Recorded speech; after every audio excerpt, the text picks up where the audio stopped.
Admiral SAKAI, it's an honor and a true pleasure to have you here this morning.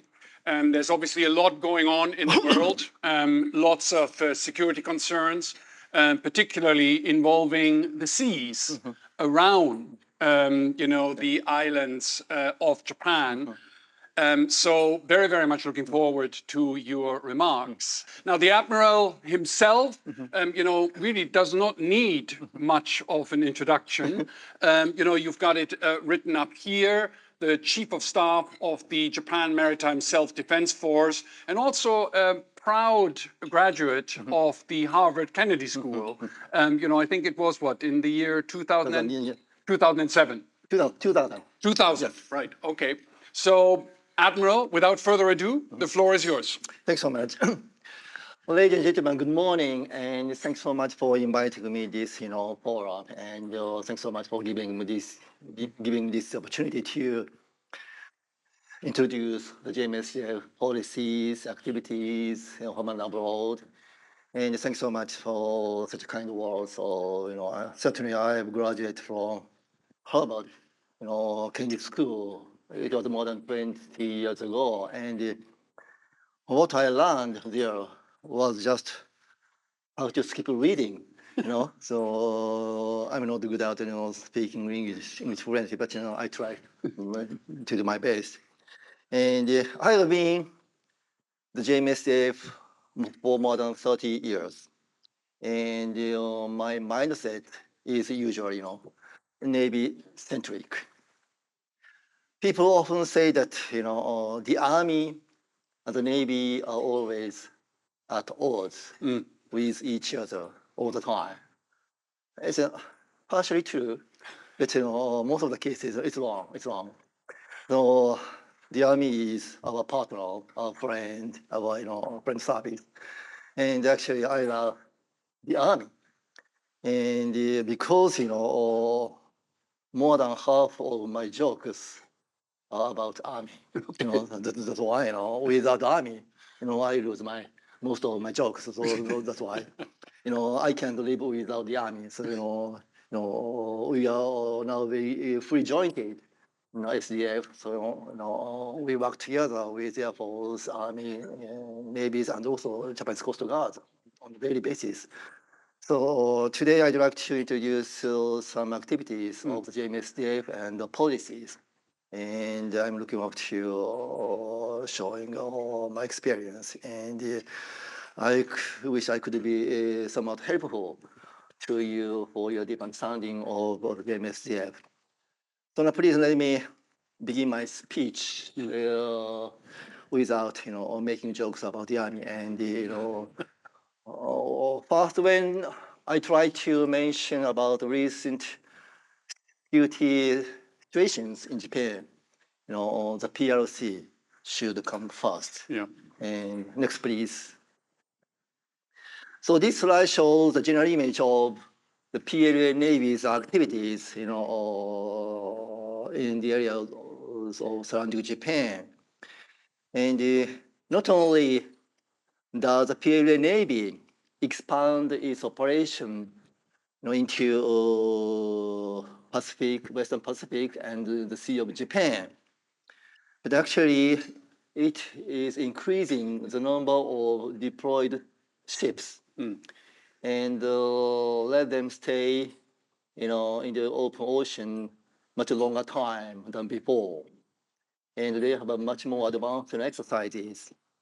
And I'm sure they are trying to let those ships experience some kind of endurance at the sea on those open oceans. And also they deploy those ships more frequently than before. So in some, the PLA Navy deploys their asset with more ships, more frequently, much longer time, and more advanced during exercises are held on those areas. I think the aim of those deployment to the Pacific and the Sea of Japan is to be upgrade their operational capabilities. and also to show their strategic ambitions to control those areas. And also, they are preparing for the future emergency over Taiwan. U.S. forces will dispatch the forces from the mainland or Guam to those areas. That's why controlling those areas is critically important for PLA navies. Between First Island down the Second Island chains. So it's critically important areas for PLA navies. In some PLA navies, steadily upgrading its operational capabilities and now becomes more clear and influential tool to exhibit the PLC's strategic ambitions, I think. So JMSDF always keep close eyes on their maritime activities in 24/7, no matter where they might operate in the sea of Japan. So, the PLC is for Japan is now the most serious threat, to Japan's security right now. Next, please. Next is the graph of the ballistic missiles launched by DPRK. As you see that since Kim Jong-un took office in 2012, the number of ballistic missiles launched by Kim Jong-un dramatically increased compared to the former regime. And not only they increased the number of missiles, but they upgraded their missiles capabilities, reliability, and exact, precise targeting technologies. Sorry. And also, the missiles fly on an irregular trajectory. They can change course.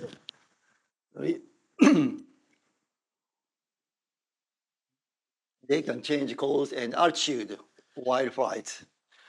So it makes it much difficult for the JMSDF Aegis destroyer to kill them. It's quite threatening challenges to Japan's security. So to deal with those threats, the JMSDF is now in the process of producing ASIV. We call ASIV. It's Aegis system-equipped vessels. We will produce 2 ASIV ships in the near future.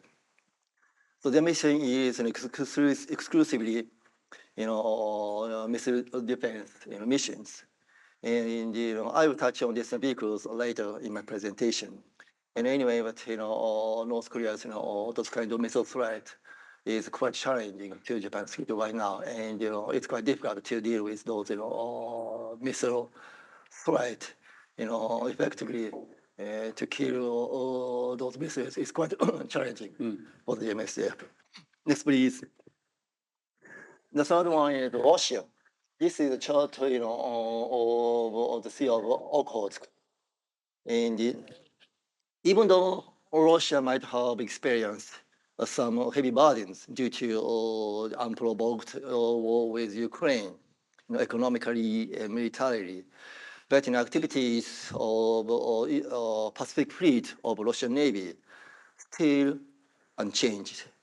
They operate their surface ships and submarines. They get them into Pacific oceans so many times in a year, and also they have a lot of large-scale, exercises, drills in the Sea of Okhotsk. And we believe that they are making the Sea of Okhotsk as a kind of some sacred areas for nuclear strategic submarines of Russian navies. That's why to protect the sacred areas, they are now building up some military facilities on those islands surrounding the Sea of Okhotsk. It's a kind of A2AD tactics, to deny any access from U.S. forces to get into those, the Sea of Okhotsk. Even though Russia does not show any direct threat to Japanese territory. But looking at the current situation or war against Ukraine, Russia might have some possibility to take some provocative actions on Japanese territory. So you have to be careful, and we are always looking at their activities, when they operate in the vicinity of Japan. So that is Russian situation. And next, please. And what we are concerned most is about some close relationship between Russia and China, and between Russia and DPRK. The left, chart shows that, PLA navies and Russian navies and surface ships often navigate together, stream around Japan's, archipelago. And that is to show their presence, show their close relations. And also, in the lower chart, they fly the bombers jointly, over the Sea of Japan and the East China Sea. Those, joint flight by bombers, pose, serious challenges to the safety of Japan's airspace. And essentially, we take necessary measures to monitor or to deny the access to our territorial waters or our spaces. Which, we are very much concerned about the close relations or close cooperation or some combined operations between Russia and the Chinese militaries.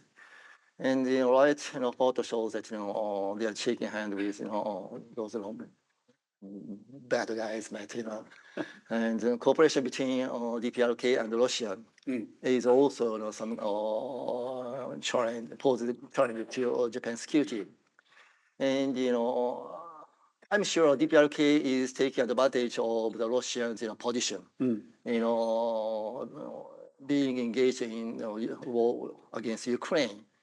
That's why DPRK is exporting or providing some armors and missiles to Russia. In return for that, the DPRK is procuring the petroleum and also getting some missile advanced technologies. So, I think those Russian missile technology will surely help the DPRK develop new type of missiles and upgrade their existing missiles. Those are very challenging story to Japan's security. So we are very much concerned about those close relations, close combined operations between Russia, PRC, and DPRK. So that's big issues for Japan. Next, please. So this shows some NATO's engagement to these areas.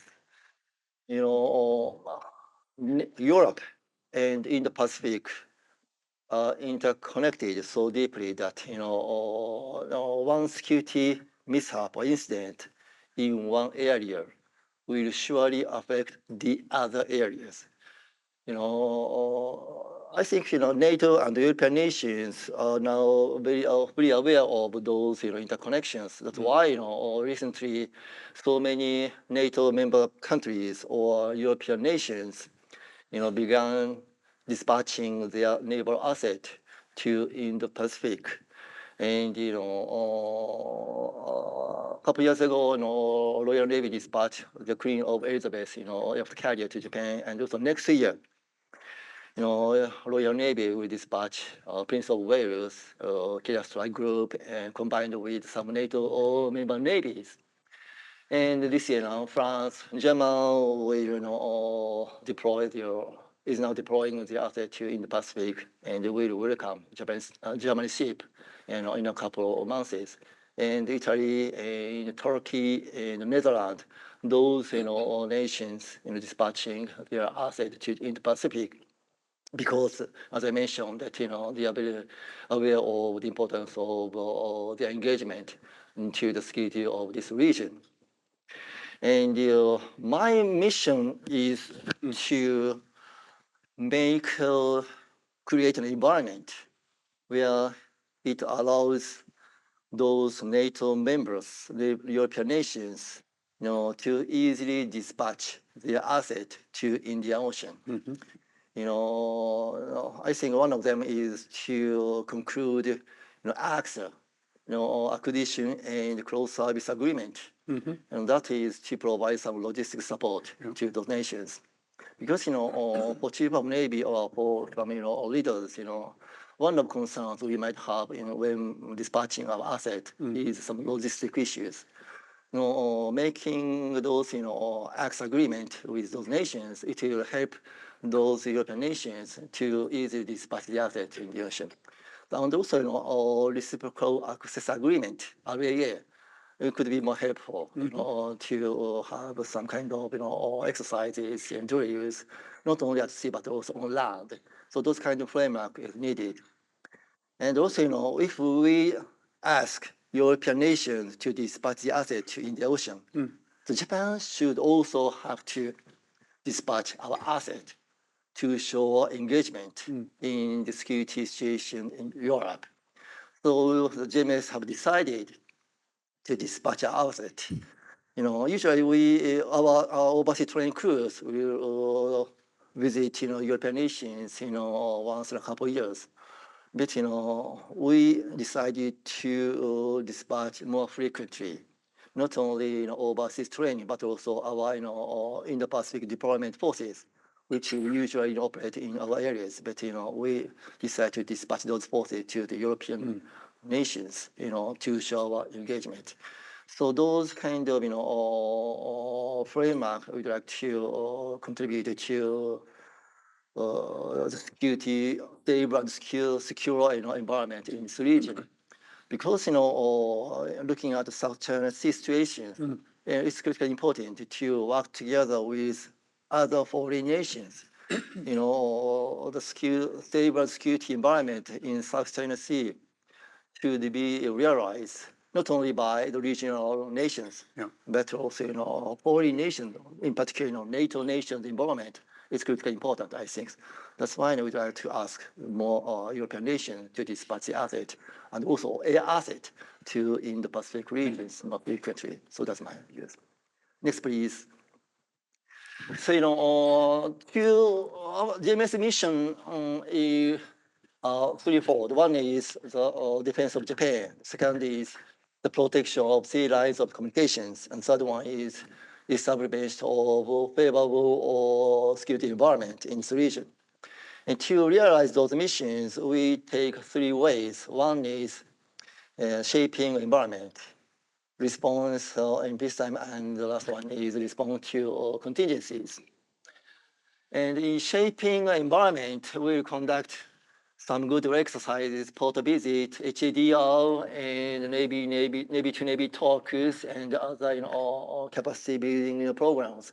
Through those programs, we will contribute to shaping those environment. It's a peacetime operation. And one of them is to dispatch our Indo-Pacific deployment forces. I will touch on it later, but this deployment now works very well, to show our engagement in these regions. And second one, the response in peacetime. This means some ISR means intelligence, surveillance, and reconnaissance.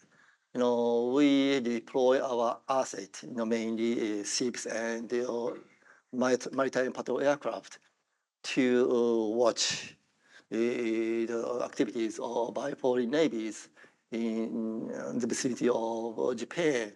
And by conducting those 24/7 surveillance, that will send a strong signal to our neighboring countries that JMSDF or Japan Navy is always watching your activities. So that's one of them. And also, we have some multilateral exercises, very advanced exercises with Japan, US, Australia, and India, and also Royal Navy and other nations. Those advanced exercises not only to upgrade our capabilities but also show our resolution to building up a stable security environment in this region. It's very important, ways, I think. The third one is response to contingencies. So if, some armed attack or aggressions takes place in the future, will deny or repair or respond to those contingencies, through U.S.-Japan alliance. And to realize that, JMSDF have been establishing strong relations with U.S. navies for a long time. And I'm sure, JMSDF is a leading service in terms of building, a close relationship with U.S. forces. And I'm very much proud of that, relations. But if I ask to say one challenges we might face, in terms of relations with U.S. navies, is I think that is some security, information security. Amid of such a growing threat of cyber attack, securing information is critically important, for the joint operation between Japan and the U.S. And this is a precondition of maritime operations with the U.S. Navy. That's why the JMS is now working hard to catch up with the U.S. criteria in information security. And it's not an easy job, but it's critically important. So we are now tackling, to upgrade our security systems, to be able to work with U.S. navies in the future. Next, please. So this is an Indo-Pacific deployment, in 2023. We dispatch those, the forces as Indo-Pacific deployment to South China Sea, Indian Ocean, and the Southern Pacific to promote, friendship and upgrade our capabilities and to show engagement or resolution and to help those foreign navies upgrade their capabilities, and this works very well. But frankly speaking, in the past, the JMSDF was a little bit passive in the engagement of those foreign navies because we certainly dispatched our asset overseas, but only when we were invited by those foreign navies. But through this program, we can create opportunity to work together, to have exercise together with those foreign navies. And usually we include the flat deck destroyer, or some JS Izumo class. It looks like a carrier, but it's not a carrier, but the flat deck destroyer. Because before we possess that this flat deck destroyers, we do not have such a concept to deploy our asset overseas. But since we got that asset, we began thinking about that. Hey, why don't we have such U.S. carriers deployment in this area? That's why we started this deployment. And by dispatching those assets to those areas, we can show our resolutions, show our engagement, and upgrade our technology, our capabilities, and also contribute to establishing a favorable security environment in this region.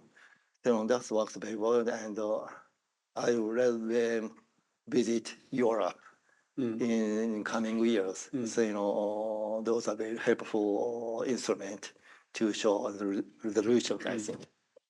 Next, please.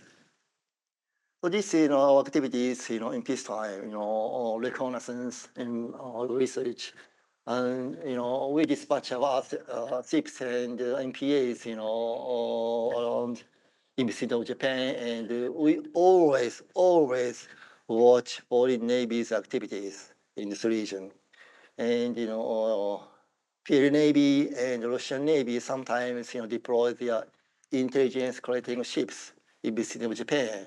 And in peacetime, so what we can do is just monitor the activities. But if necessary, we take some necessary measures to stop the activities, to show our intent or resolution, not to to let them into our territorial waters. Those kind of measures. But this daily basis ISR is critically important to our security Japan. And also on the right side, chart, we dispatch our asset to the Gulf of Aden. And right now, one destroyer and one MPA are dispatched, deployed to this region to conduct counter-piracy operations and also information security operations. And they operate under the control of CT-155 of Combined Maritime Forces. That's the international forces.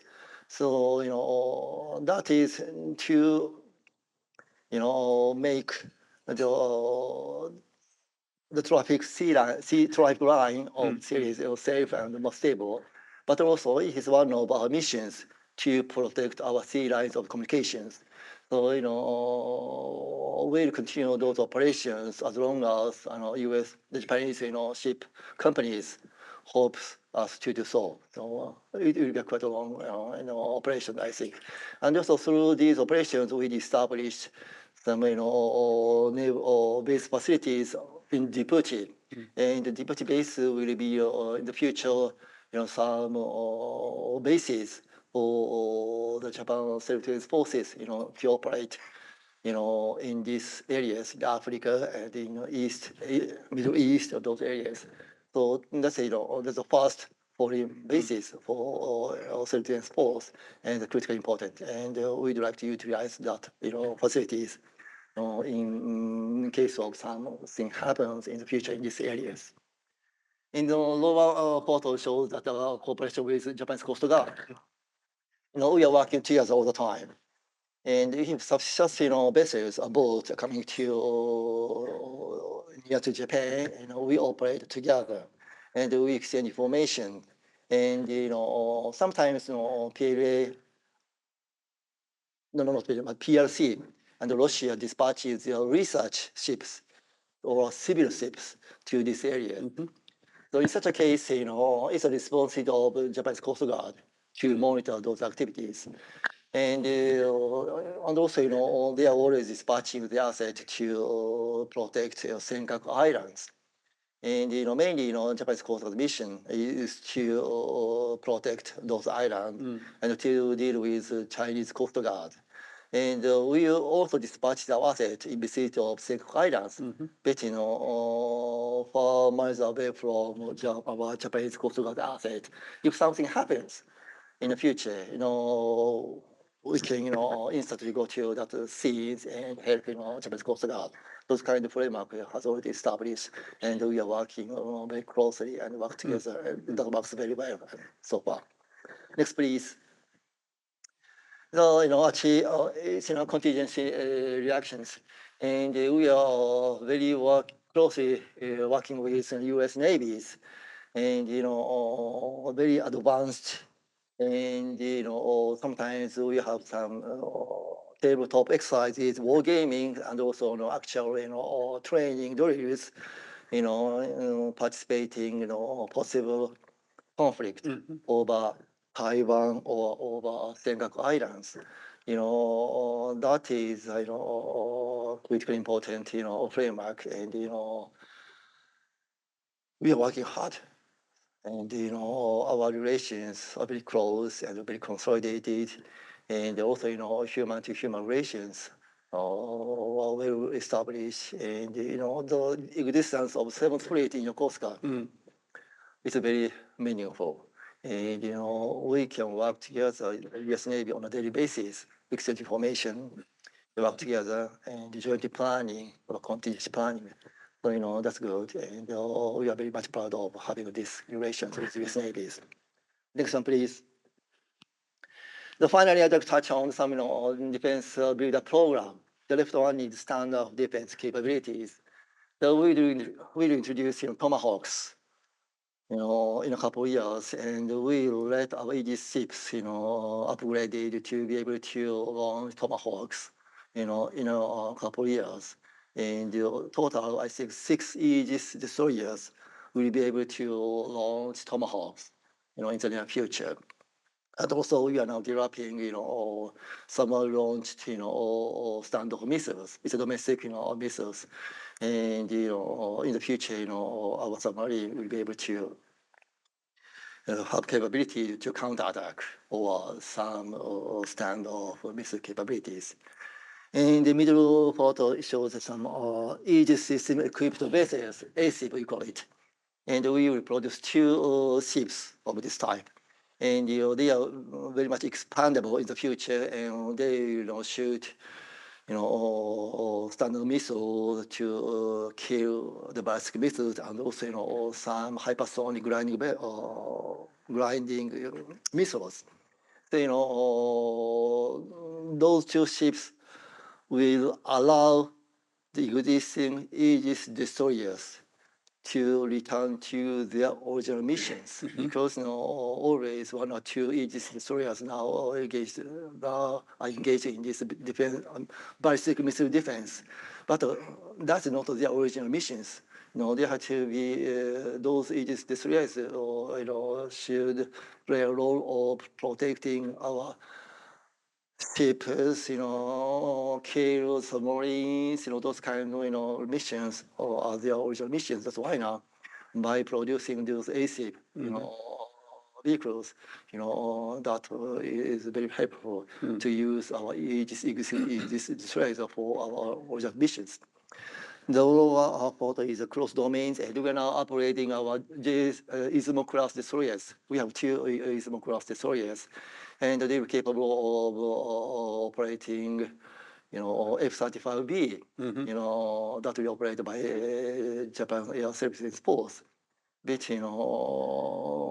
this will be very much helpful to show our presence and, to control our airspace in the vicinity of Japan. So, it's a very challenging program, because this is the first time for us to work closely with JASDAS on the same boat. So, and also, this JS Izumo class was not designed originally for aircraft carrier. That's why modification needs a lot of work, and it's challenging, but we will do. So we are determined to complete this modification and provide some useful function to protect our airspace.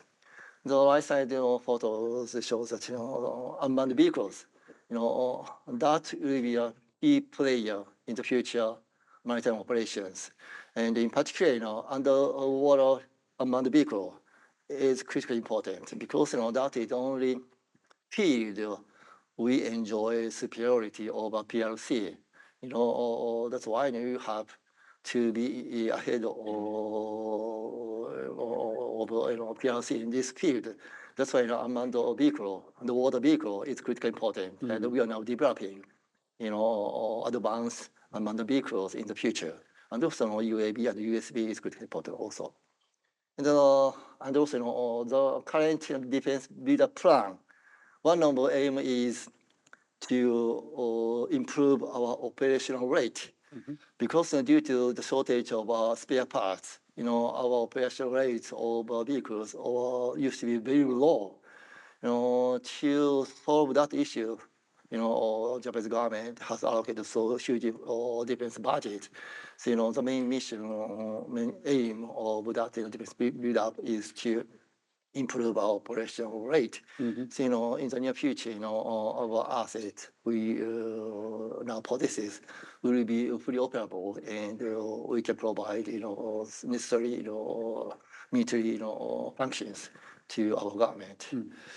So thanks so much. This is my presentations, and I hope this speech can be a little bit helpful for your understanding of Japan's JMS's policy and operations. Thanks so much. Admiral Sakai, thank you so much.